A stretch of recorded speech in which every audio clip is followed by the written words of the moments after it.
In Pakistan, the largest financial institutions are the banks. And as an asset manager, being backed by a bank really gives you a lot of capability and access to capital and distribution channels that can perfect a business model.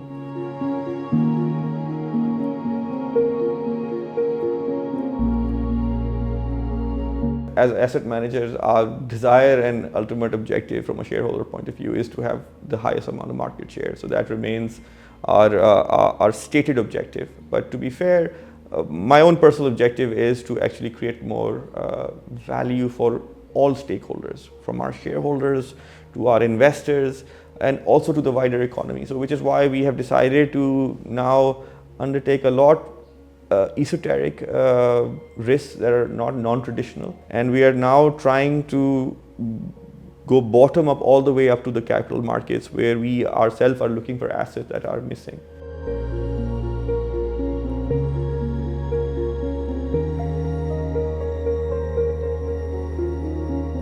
And also not just because we are targeting to, it's partially to target the needs of the investors, but also we see ourselves as providing an economic role as an agent of the wider economy. So we are now trying to identify pinch points within our economy which we can directly access and bring operators and capital to plug those gaps. So our particular interest that has popped as a consequence of what has happened in the last 5 years is private equity. We've clearly seen our currency, our economy has suffered a lot.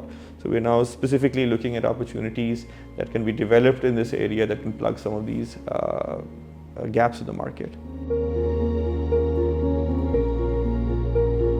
If you look at any balance sheet, most businessmen have been looking for any business model that was somewhat fixed with guaranteed returns at the expense of the taxpayers.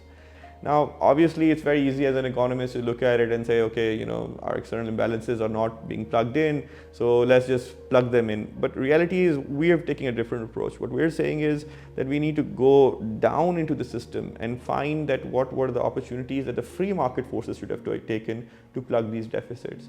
So on our private equity side, all our efforts and desire is to figure out how can we give dollarized returns to our investors, but through free market business models. So we are actually looking at business models that can export, that have global competitiveness, how to build that competitiveness, and then how to plug the capital that is right now residing in our own mutual funds on the fixed income side, and give them slightly different higher levels of risk in as much control as possible, to then connect them with these kind of opportunities that can also address a wider macroeconomic issue.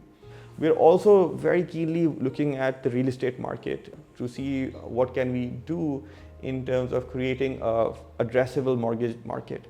This is a market that we've seen that has worked, is probably one of the largest asset classes in the developed world, and it's completely absent in Pakistan.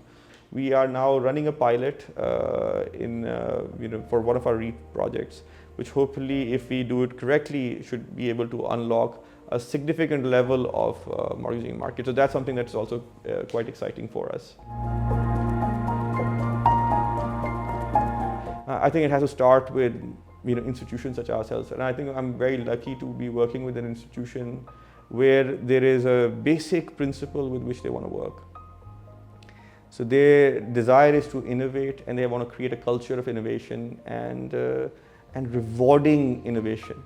Now, the funny thing is, it's something that you will see in a lot of institutions, but those rewards, comes with a lot of risk. And unfortunately, when someone takes risks and fails, we don't reward these people. We actually penalize them.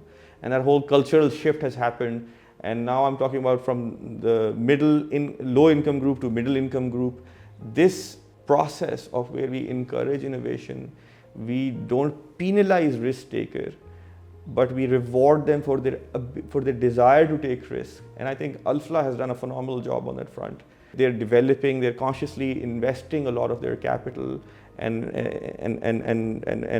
policy framework to encourage risk taking, as long as you don't repeat the mistakes that you're developing. And I think that's a phenomenal way of addressing the issue that I've identified. I think this is the cultural shift that can help us create more optimal growth, which is frankly really needed in this country. So this is how, or what gives me a lot of optimism of how I see our parent shareholder address this issue, which is frankly quite deep-rooted. But and we're seeing some level of results as well.